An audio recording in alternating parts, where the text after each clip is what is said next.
আগেকার দিনে আমরা রেশন তুলতে যেতাম। রেশন তুলতে গিয়ে রেশন দোকানে কার্ড জমা দিতাম। কেউ যদি চিনি ছাড়তো, সেই চিনি ধরার চেষ্টা করতাম।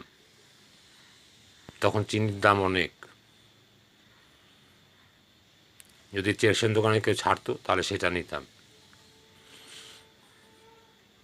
পয়সার খুব অভাব ছিল তখন। ওই 1 টাকা 2 টাকার অনেক দাম।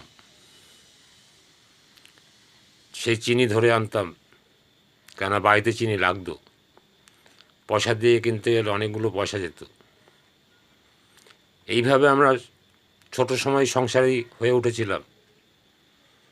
সেই সময় আমরা ছোট সময় চান করে ঠাকুরের আসন দিতাম।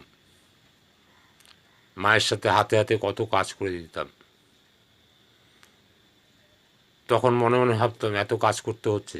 এখন বুঝতে পেরেছি সেই কাজগুলো করতাম দেখেই আজকের অনেকটা এগিয়ে আছি। অন্তত নিজে কিছু ফুটিয়ে খেতে পারব।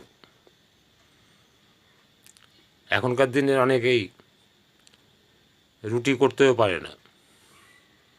আমরা রুটি করা, কাপড় কাচা সব কিছু পারি, কারণ ওই মায়ের সাথে থেকে থেকে সব শিখেছিলাম। দেখে দেখে শিখেছিলাম। মা করতো কীভাবে রুটি বেলতো, আমরাও যেই সরে যেত একটু, আমিও তখন রুটি বেলতাম। হতো না।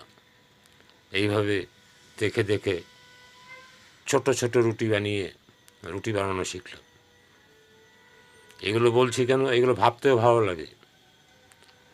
কেননা কীভাবে কী শেখা যায় সেই আগ্রহ আগাগোড়াই ছিল, সেইগুলো করতাম।